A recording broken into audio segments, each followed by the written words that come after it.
Good evening. Good Hello evening. there. Hi, It's Beck welcome. and Deb. And very, very warm welcome to our YouTube show. It's great to have you with us. So, before we get started tonight, I wanted to just share, if you haven't heard yet, where have you been? We are starting our next free 5-day challenge on Monday the 10th of February. And we are really looking forward to it. It's going to be all about self-love. We did something similar back in July, I think, last year, summer last year. So. Yeah, it was in summer, yeah. Yeah, and we're having another go, and we absolutely love challenges, which I'm sure you'll know if you see anything of ours, and we just have an absolute blast kind of getting other people involved too. So if you want to join in with that, it's entirely free, but you do have to sign up to our mailing list to get the videos. We send out a video every day over those 5 days, and then invite you to join in the challenge on our Facebook group. So if you want to join in with that, you'll have to go to our website and have a look at signing up. We'll make sure there's a link below this video as to where you can go and sign up and join in with that with us. It'll be great to have you with us. Yeah, it's always fun. Last time we did it, it was a whole lot of fun. Yeah, so please join in with us. Yeah. So I want to tell you about relationship school. I'm super excited about this We one. We're always excited about everything. Well, that's true. But yeah, we are studying in April. Beck and I are launching our relationship school, and it is going to be amazing. We've been kind of playing around with it for a little since last year. Actually, we've been kind of getting things together, pulling things together, deciding how it's going to be, deciding what it's going to look like, deciding what we're going to do. So we're just kind of starting to share it with you now and to talk about it. And we would absolutely love you to be a part of that. So basically at this moment, it is a watch this space, because you're going to hear more about it from us in the next few days. And if you are not signed up to our mailing list, this might be a good time to sign up, because you're going to get special offers and hear about, how you can be a part of our very first relationship school. Yeah, we've actually been sat here this afternoon, haven't we, looking at some stuff on what we're going to do and how we're going to do it. And we'll be talking about it lots over the next week or so. So keep your eyes and ears open and look out for that. It's going to be fantastic. Yes, absolutely. Yay. So the other new thing that we're kind of introducing, we're spicing the show up a little bit, aren't we? And the other new thing that we're introducing tonight is we are going to start doing competition time. So it's going to properly start next week, but we talked about it and thought it would be a really, really good idea. We would love to kind of do a few competitions with you guys, because it's really, really good to get some interaction, get you commenting, get you joining in with what we're doing. So we're going to start running some competitions, and sometimes they're just going to be for the fun of it, and sometimes we're going to be having a little bit of a giveaway, so you could actually win something. So we're going to start tonight just absolutely purely for the fun of it.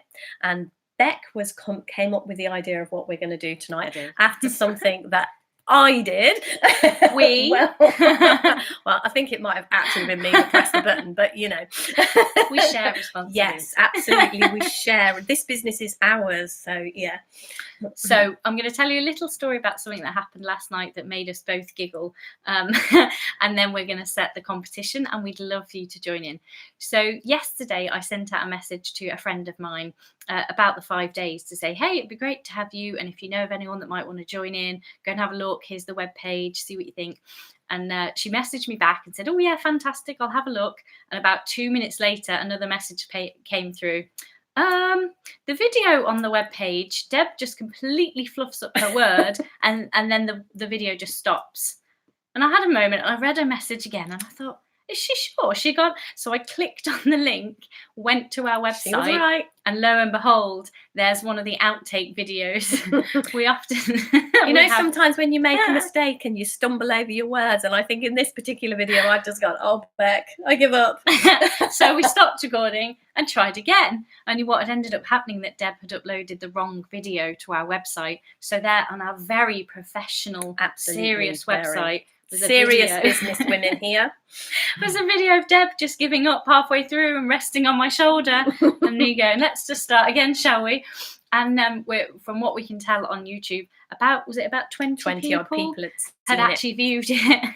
So we had a real moment. I mean, we really giggled about it, but it was definitely one of those moments of embarrassing moments.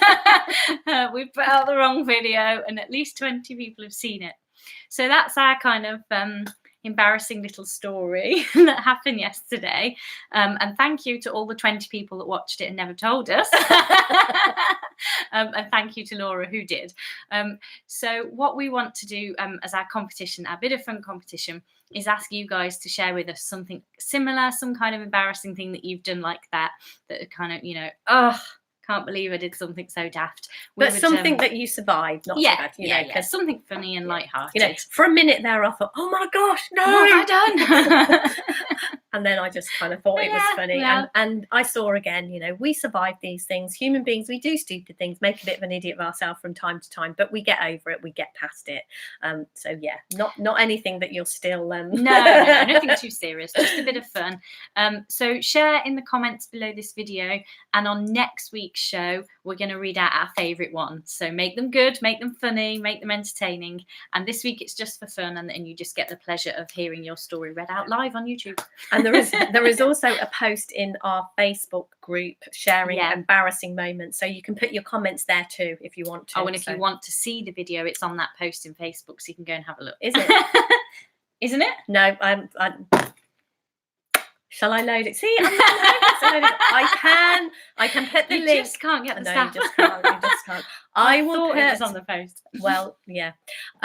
I will put the link to that video on that post. So if you want to go and laugh at me messing up my words and Beck looking all professional, you know, and holding it together, not missing a beat, then, you know, feel free. It's a great video.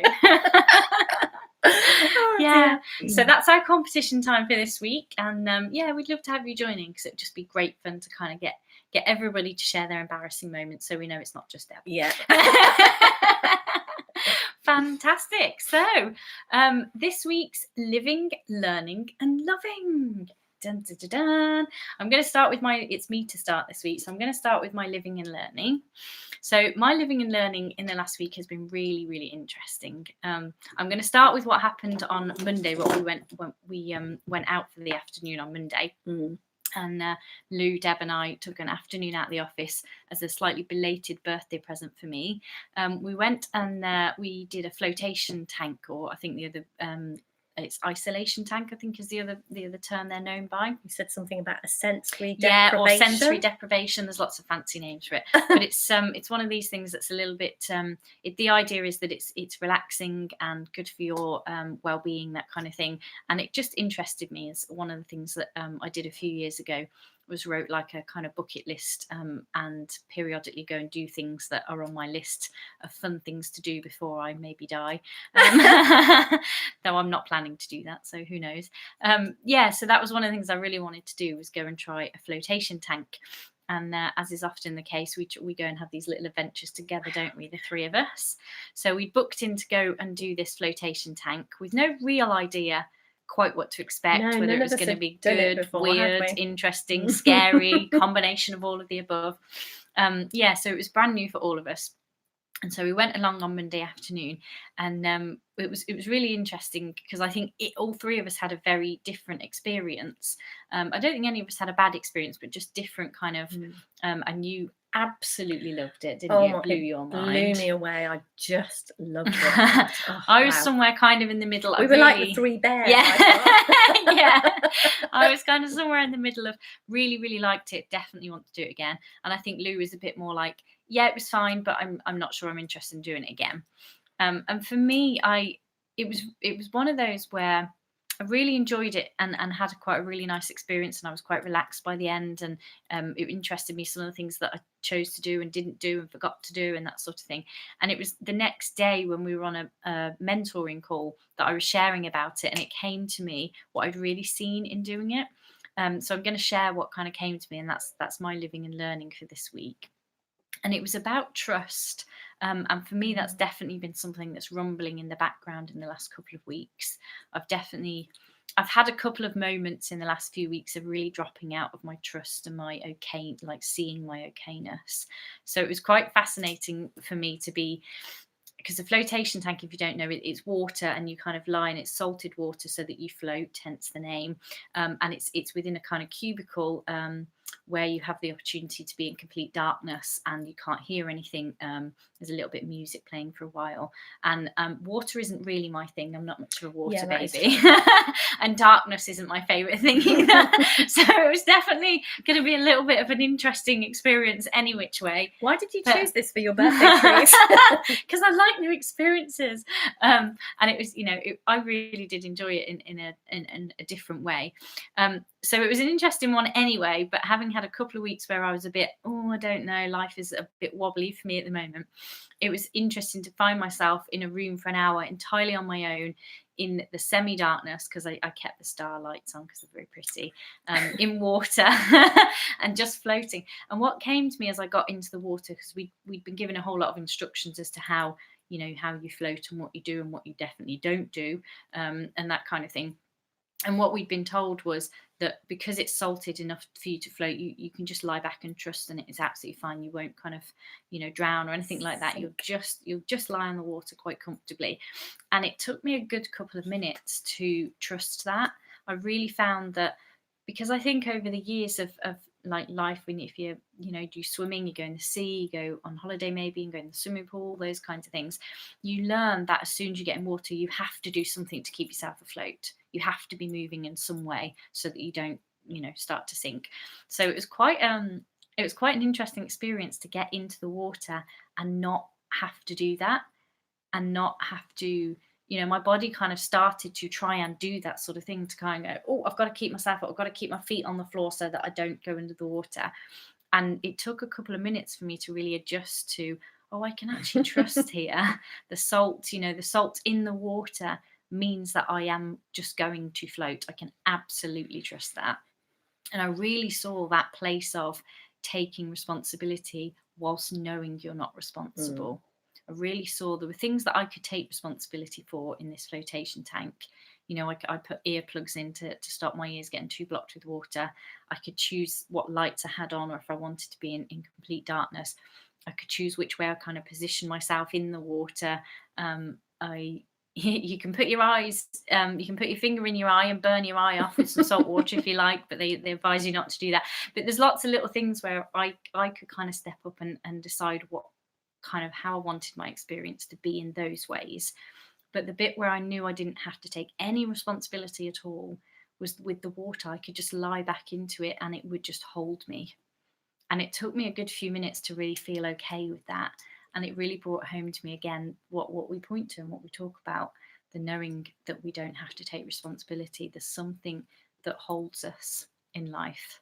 And we get to go out and have fun and choose what lights we want on and what way we want to lie in the water. And metaphorically in life, we get to do, we have a whole range of things we can choose how we play out with them. But there's something that's holding us up all the time. And it was an amazing thing for me to be able to see afterwards. That's what came out of that experience for me, was that kind of beautiful knowing again that I can trust that we're being held. So that was, my living and learning for this week. And my loving this week is our friend Becca, who has been all over our YouTube videos, commenting, watching them, giving us some feedback after a lovely conversation we had with her last week. She's been interacting and engaged, and I just wanted to shout out to her and thank her very much, because we love that. We love it when people are interacting and letting us know what we're doing and what we want more of.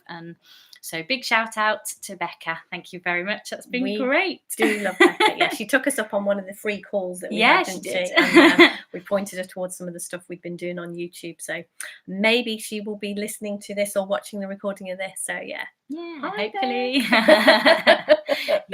Great.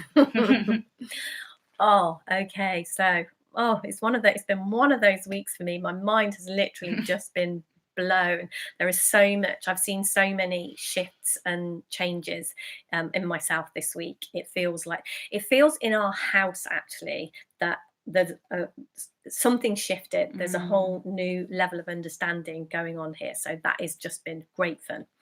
And one of the things that I noticed when I I've been listening to other people talk. I often do that. I like listening to, when we have clients, and between ourselves sometimes when we talk, I like listening to what's going on and what's going on for people. And I kind of got this thread, like when we talk about being 100% spiritual and we talk about being 100% human, we often kind of say, life still does the human stuff. We still, all sorts of things go on still. And I'm just kind of I've seen myself get curious around this suffering that as human beings that feels as if it is part of the human experience. And we often talk about this, as being part of the human experience. And for a little while now, I've kind of that doesn't feel true to me. It doesn't feel that suffering has to be part of the human experience. Now, don't get me wrong, I can suffer with the best of them. Things, I'm not immune to being hurt. I'm not immune, if people say things, I can be sensitive, I can get upset. I don't like it when people don't like me. I like it when people say kind things, and I'm not so keen when people say unkind things. So, don't get me wrong, I'm not saying that. But what I'm getting curious about is seeing that the way that we as human beings, me included, suffer in that way, it genuinely feels to me that is optional. It feels to me that we can reach a place in our understanding where we don't have to suffer. And very much with kind of watching the way that our understanding has gone and shifted, makes me even more, moment to moment, I feel that more. And I definitely feel personally I suffer way, way less than I used to. And so that's kind of what I've been living and playing around with, and just sort of like the way that we do these challenges, I've been sort of challenging myself when things arise that look as if that suffering is inherent in whatever it is that's happening. I'm getting a little bit curious. Like the other day, I was in the kitchen and I was emptying the dishwasher, and I kind of turned around and put some things away, and then turned around and absolutely whacked my shin against the dishwasher. And it was painful. And just literally in that moment, it occurred to me, is suffering inherent in this pain? Do you have to suffer as well as this pain? And I was just curious about it. I was just kind of like, And in that moment, I didn't particularly suffer. My shin did hurt, but there wasn't a whole lot of added thinking about it. So I didn't suffer with it anywhere near as much as I would normally suffer with those things. So that's kind of been my living and learning, and what I've been playing around with it. And as kind of in with that as well, if you like, is the thing that I loved this week. I read on a Facebook post by a lady called Veronica Pullen, actually, who I'm friends with on Facebook. I read a post that she'd written in there about a documentary that was on Netflix, and the documentary was all about Taylor Swift. It was her story. Now, I think I live in a little bit of, I don't know. I think you asked me who she was. I live in, yeah. Who is Taylor Swift? She had come up in conversation, funnily enough, when we were playing a game, but that was, so I'm like, who is this Taylor Swift? I don't know. But anyway, this documentary was recommended, so I decided to watch it. And it's her story, and probably everybody else but me knows exactly who Taylor Swift is. But what really occurred to me when I watched this story, I loved the documentary. I would highly recommend it. It was really good. But what was really occurred to me when I watched it was this young girl, because she became famous when she was very young. I think some of the clips on here was when she was about 12 or 13, and she is clearly incredibly talented. She has a beautiful voice, and she writes all her songs and always has. And it was incredible, the level of talent and what she puts into it, and how she can churn out a song and then sing it. It was amazing. So she was beautiful, she was young, she had a talent to die for. She didn't, her family seemed like a very nice, supportive family. Her mum and dad were in the documentary. And all her dreams that she'd been dreaming about as a child literally came true. They sort of showed her in this stadium with millions of people clapping her and adoring her. And she had come with this story. She had And this was basically what the documentary was about, that she had made up this story that to feel happy, to feel whole and complete, she needed people adoring her. And she had probably got more people adoring her than any of us normal mere mortals ever have. And it wasn't enough.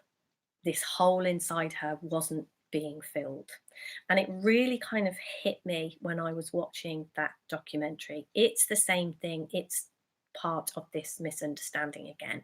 You know, she was really, really suffering, and she really suffered, bless her. And seeing, you know, this thing that I've been playing around, is it possible not to suffer? And what she had come to see, I won't say any more about the documentary, but what she had come to see was that she had been looking for her okayness. She'd been looking for to fill this desire in her to feel whole and complete. She'd been looking in the wrong place, and that was fundamentally what was wrong. And so my kind of living and learning was about sort of seeing, when I suffer, that is telling me that I'm looking in the wrong place for, you know, this knowing that I'm whole and complete. And absolutely, the starting point for all human beings is that we are whole and complete. And if we know that bit, then it feels like our human experience is just, it's amazing. And it's not that human life doesn't, it's not that you don't knock your shin on a dishwasher. It's not that you never get ill. It's not that, you know, life, we're born, we have illnesses, we die. It's not that life doesn't continue to do life. But we have made up the story that some of the things that happen during life cause us to suffer. And for me, my living and learning this week has been all about questioning that and playing around with that. And it is a conversation that I love being in, and it's the conversation we have all the time. And it's one that I'm very interested, again, you know, if you have comments, if there's something you're seeing or not seeing around that, we would absolutely love to hear from you on that. So yeah, that's been, I love the one, the pain versus suffering, like the connection we've made between those two things that isn't actually really there. And it's something I think we've seen before, and then it's kind of coming back round and exploring again. It's just it's amazing. Really, and the flotation tank, definitely, that was oh my goodness, that really sort of looked like an angel coming out there, didn't you, Deb? You were like shining bright like an angel.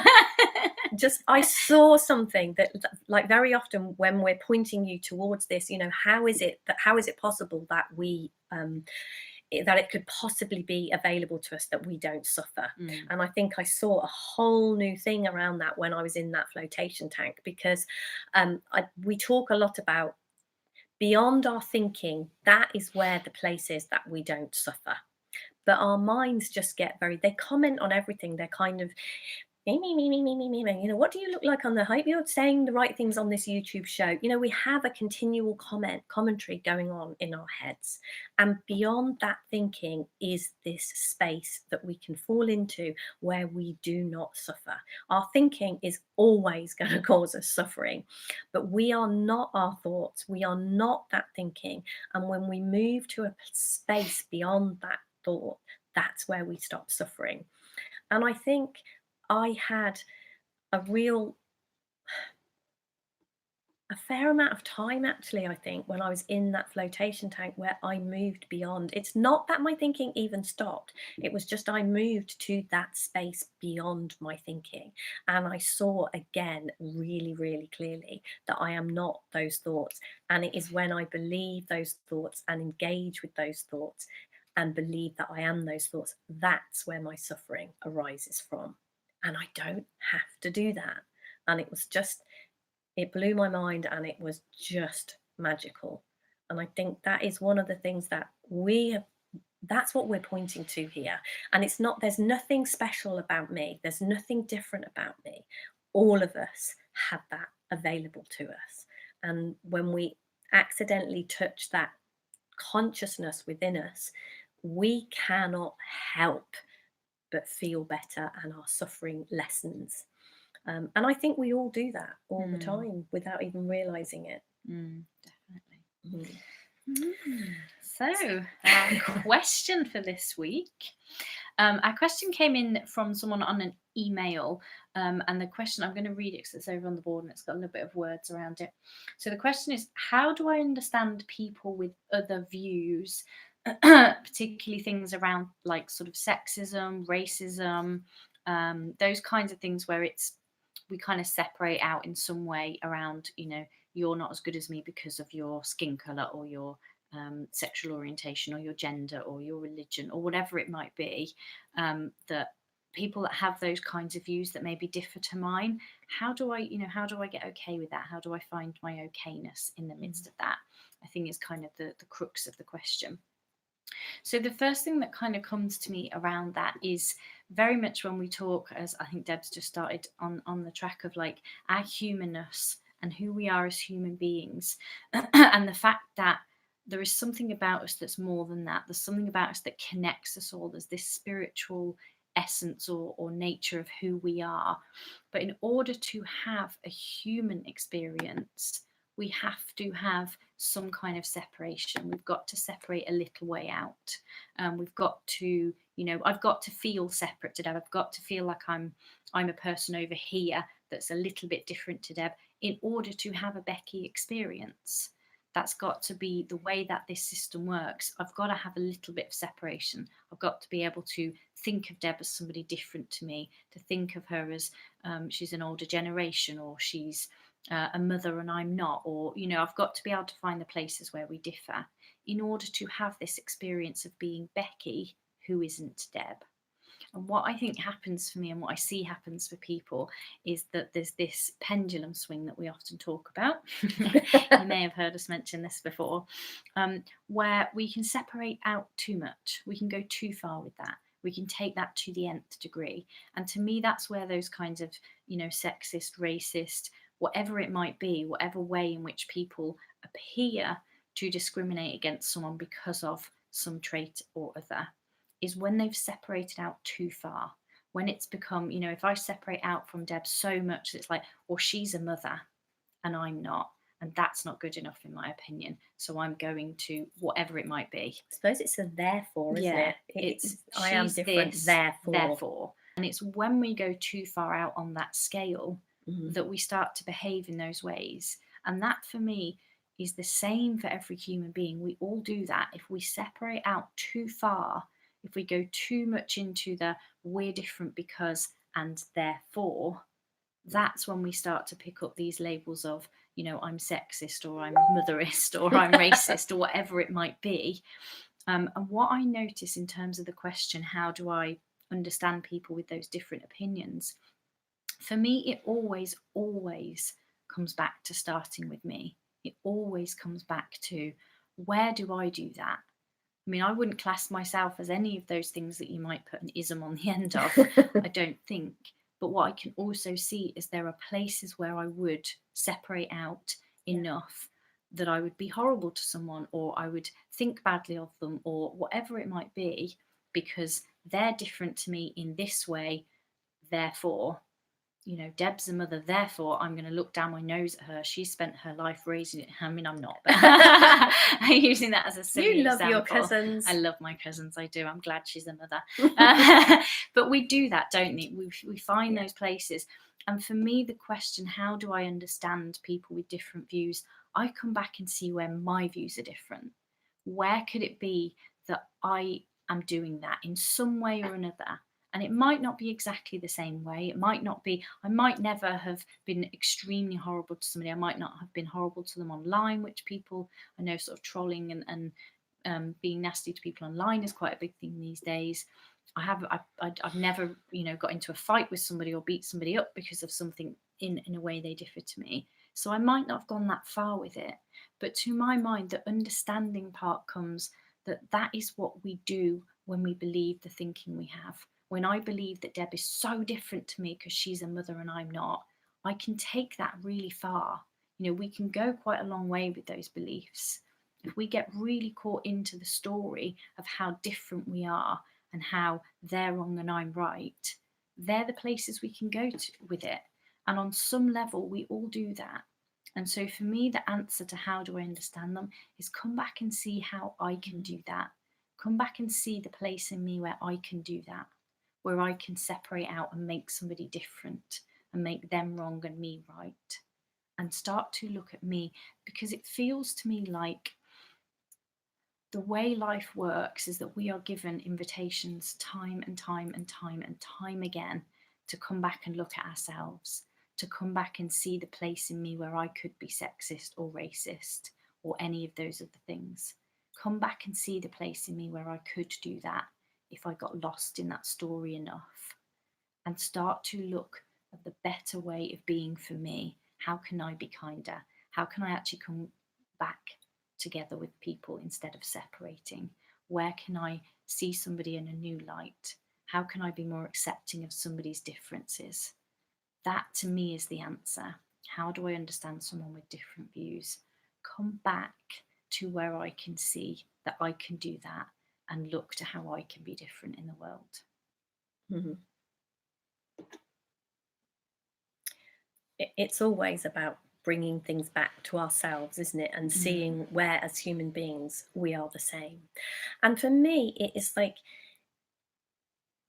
to see that, if I stop and think, how is experience created? I have an experience in exactly the same way as everyone else does. Experience is created for all of us in the same way. And I know that there are areas that when I have a thought and it looks real to me, it doesn't look to me as if it is anything to do with my thinking, and then I act from that place. And so does everybody else. And so it's really interesting, like, being in the house with me and Beck and Lou, because there is definitely areas where we are very similar, and then there are definitely areas where we have very different ideas and very different thinking. And it's really interesting to see those areas where we see things incredibly differently.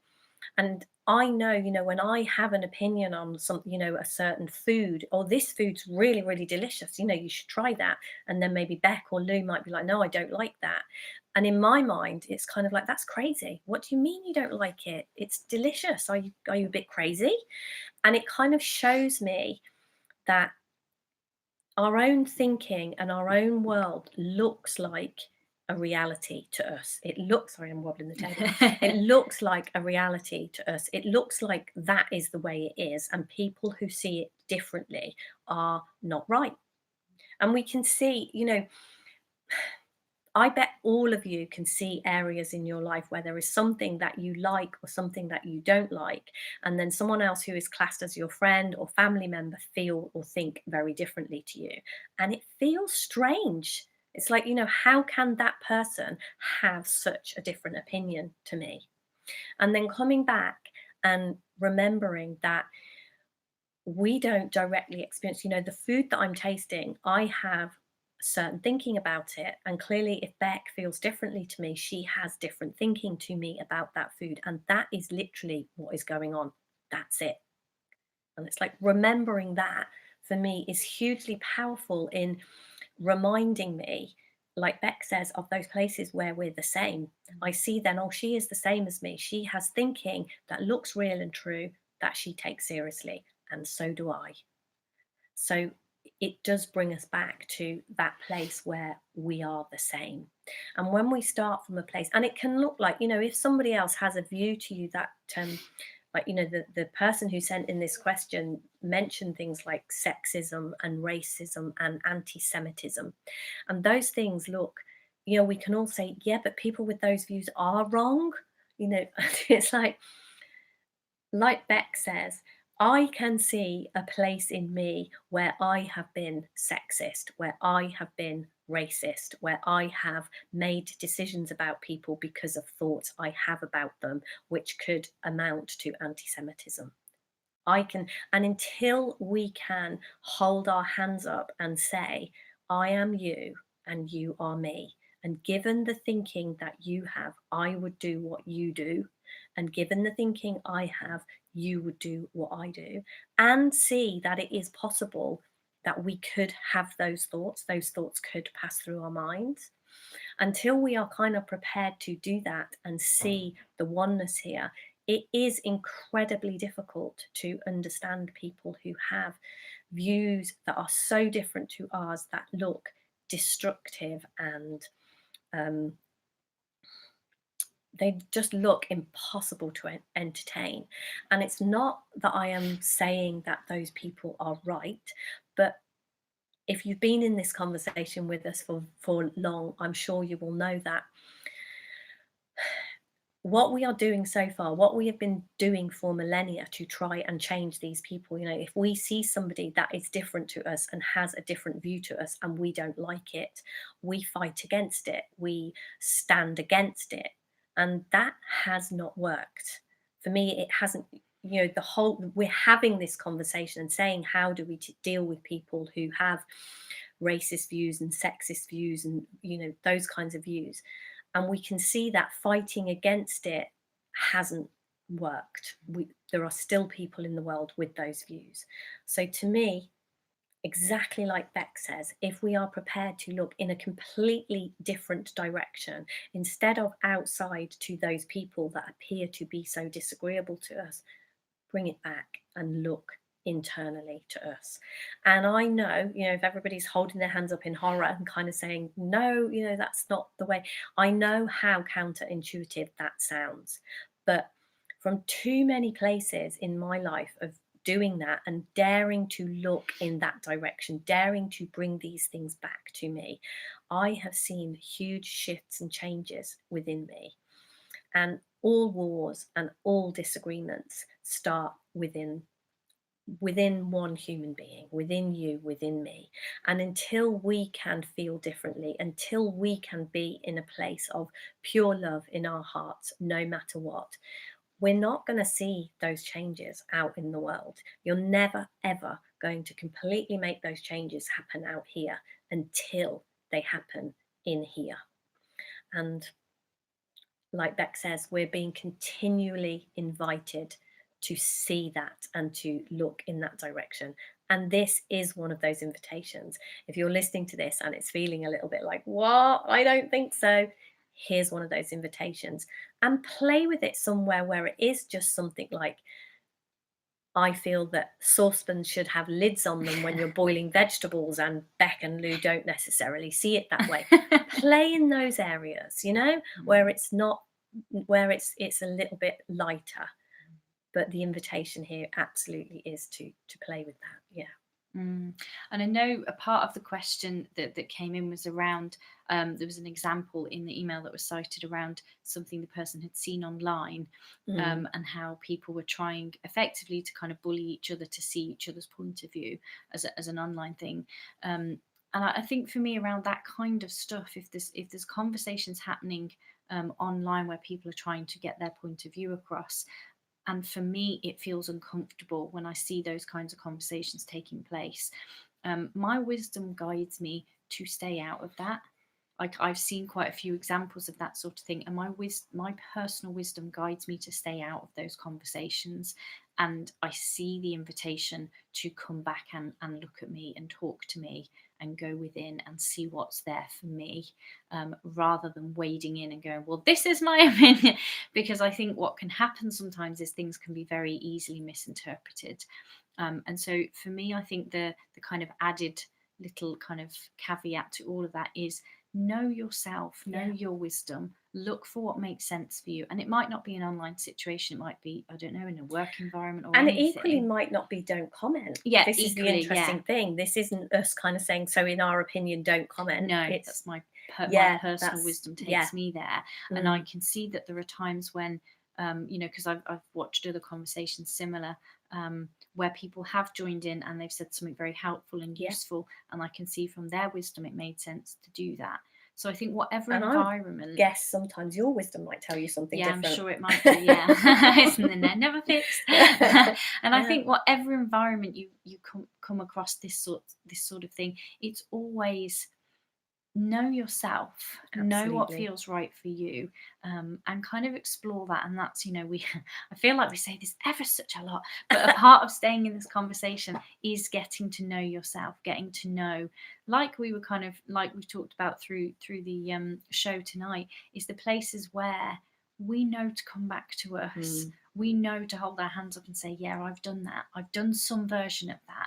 I can't say in 36 years of life that I've never been horrible to somebody because of this, or this. Mm. I know I have, even if it's only in my own mind. Yeah. Even if it hasn't kind of come out in words or violence or whatever. We can be it might horrible be to ourselves in those ways. You know, we can dislike parts of ourselves and kind of say, oh, you know, I don't like you because you have curly hair, to yourself. And that is kind of, that's a type of racism, or it's yeah, you know, it is the same thing. It comes down to that it comes from the same root thing as any of those kinds of things that we can do.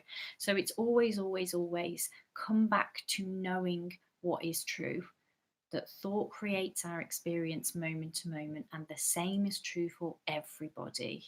And we have this place in us where we know the right thing to do. We know the right thing to do for ourselves and for other people. What's occurring to me when you're saying that is, like, the question was, you know, how do I understand people with these views? Because this person, you know, has found themselves in difficult situations sometimes. And what I get from that is, you know, when this question was written, they weren't in that situation. So they were thinking back to a time when they were in that situation and thinking forward to a time when they may get into another difficult situation. And what I have really, really seen for myself is to come back to this moment too, which is another way of coming back to ourselves and kind of seeing that right in this moment, I'm not in that situation. And when I am in that situation, if I do find myself somewhere that looks difficult to deal with for any reason, you know, for anything, it looks to me like in that moment, we will have the wisdom that we need to deal with that moment. And that wisdom doesn't, you know, when we sit here and look at what should I do, you know, about a situation I might find myself in a future time, I don't know. You know, it goes back to your trust with the I got that. with the tank. You know, it's kind of like we can trust in life. And to me, when we trust in this moment, that any future moments that we find ourselves in, we will have what we need in that moment to deal with it, then, you know, I don't have to be living in that future time. And one of the reasons that human beings suffer is because we live in the past or the future. And when we stop living in the past or the future and trust that whatever unfolds for us next, we're going to have all that we need to deal with it when it's there. You know, we stop, that's when our suffering lessens a lot. Because I know I used to do that a lot. I would be criticizing myself for what I did in the past and didn't do right, and looking forward to a future time where I needed to do better, and maybe I hadn't got everything that I needed to cope with that. And bringing myself back and trusting that I am right here, right now, and I have everything I need in this moment, and I can trust that. That has been hugely helpful for me. Yeah. So hopefully that helps with that question. And as always, we love answering your questions. So feel free to be in touch if you've got anything you want us to have a go answering. We'll give it our best shot. We do. So our topic this week is life, the universe, and everything. Small topic then, guys. Small topic. Yeah, get comfortable. Put your feet up, grab a cup of tea. It could be a long night. This was I think it was a topic I just flung out last week. It's actually the title of a book, Hitchhiker's Guide to the Galaxy book. And I think during that book, they're searching for the meaning of life. And I won't spoil it and tell you what they discover the meaning of life in that book, because you should just read it. It's fantastic. But I think for me, what I think I wanted to touch on around this topic was my meaning of life, my life, the universe, and everything, what that is to me. And it fits really nicely with relationship school that we were talking about earlier, and the title of our retreat that's coming up in February, because for me, that the meaning of life, the universe, and everything is love. It is that love, that true essence of who we really are, that our true nature. And when I was talking earlier about trust, and that I just know that I'm resting in trust. I think another way that I would say that is love, is that the very essence that I'm made from is love. And that for me is what the life, the universe, and everything is about. It's love. And we called our February retreat Love is the answer. Is that what we called it? Yeah, love is the answer. And we have this standing joke. Love is the answer. Doesn't matter Love. what the question. Yeah, What what's was the the question? Because it does feel, and I think, in some ways that's maybe the answer to the previous question as well, is that when we come back to knowing that our essence is love, when we come back to seeing that anything we create fundamentally comes from love, like the core of whatever we create in the world, the core of that is love. It's a bit of a mind-blowing one, isn't it? I think that comes Like, about because we kind of see that there is only one thing here. yeah. So although it's life, the universe, and everything, really it's just everything. It's the very essence of what we are made from is, and I think love for me is the word that I choose because it feels right inside me somewhere. I hear what that means for me. And then we go out and we create stuff, and I think the metaphor of the plasticine is always my favorite one. That if you mold something out of plasticine, it doesn't matter what you mold, it's always going to be plasticine. You can't remove the plasticine from it. If it's in the shape of a scary monster, it's still plasticine. If it's in the shape of the most beautiful beach scene with palm trees and all that kind of thing, it's still plasticine. The essence of it is still going to be plasticine. You can't remove that plasticine from it, no matter what you've created. And I think what we do is we create something out of plasticine. We leave the room, we come back in and oh, there's a really scary monster, or oh, there's a beautiful beach scene, and we forget that we created that from plasticine, and we buy into the story of what that is that we've created. And for me, coming back to life, the universe, and everything, the whole point of that for me is that it's love, and that whatever we create, whether it's fear, terrifying things, whether it's racism, whether it's whatever we create, the core of it has to be love.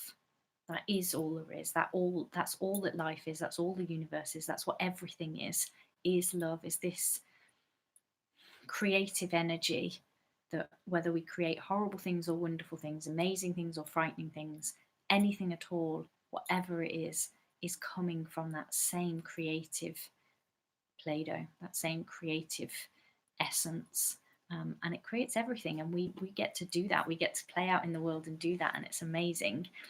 So that was kind of a little bit what I wanted to start talking about. Do you have anything on this topic that I randomly threw at you last week, Dem? Nothing. You know me, nothing. No, what was coming to me when you were speaking was that, love is the essence of everything, and then we can create hate from that love. Because that's one of those things that we can make in plasticine. And then what it looks like to me is when we have the courage to look that hate or that horrible thing straight in the face, straight in the eye, when we don't run from it, we see through that and see just the love. And that's what, that again and again. And I suppose that in a way is the whole playing with the suffering thing. And it's definitely for me why we do these challenges, because it's those areas where we don't dare to look. Like you say, we create something, we create anxiety, we create fear, we create monsters. And then we don't look at them, we hide from them. And part of definitely for me and my learning and growing and changing has been having little challenges of myself, kind of, let's peep at that monster. Because again and again and again, what I have seen is when I come face to face with that monster, all you see in their eyes is love, because that is the essence of what they have been created from.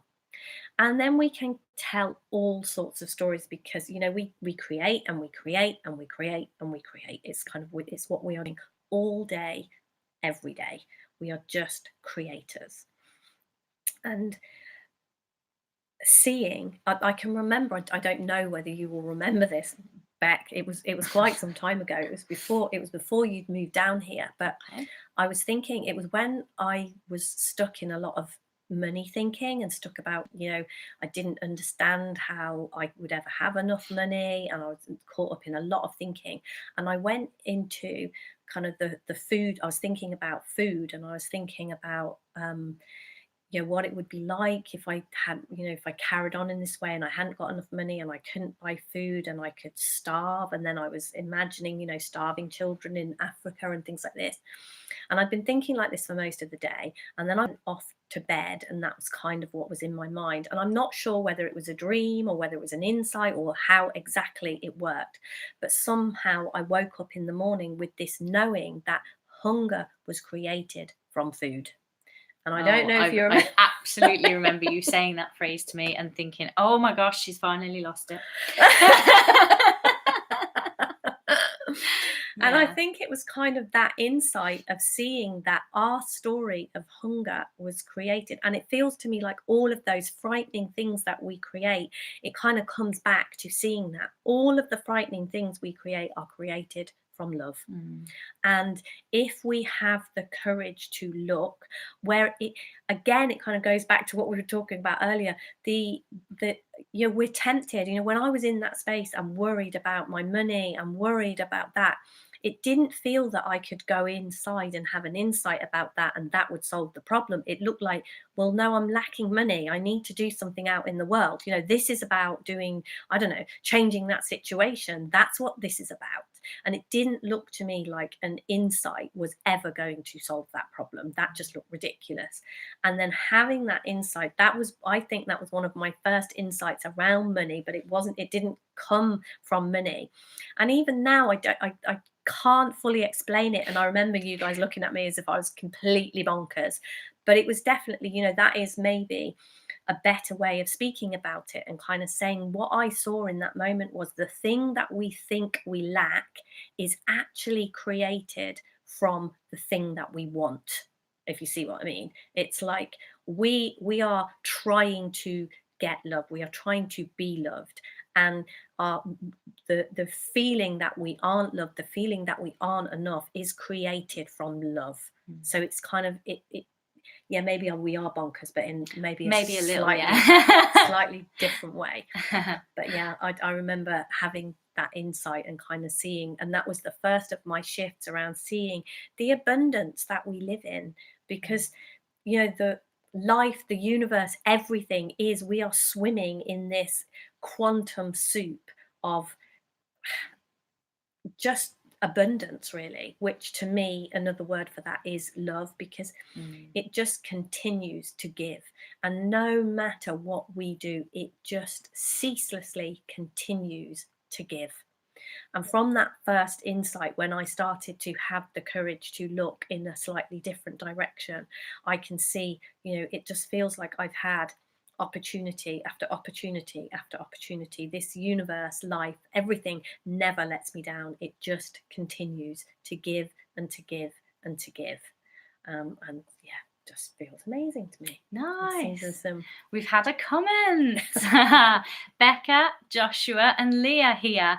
Hi. Great to have you with us. Becca, Joshua, Lee. It's really lovely to have you on the show with us. It's good to have you watching. And they are loving hearing us talk about love and wisdom.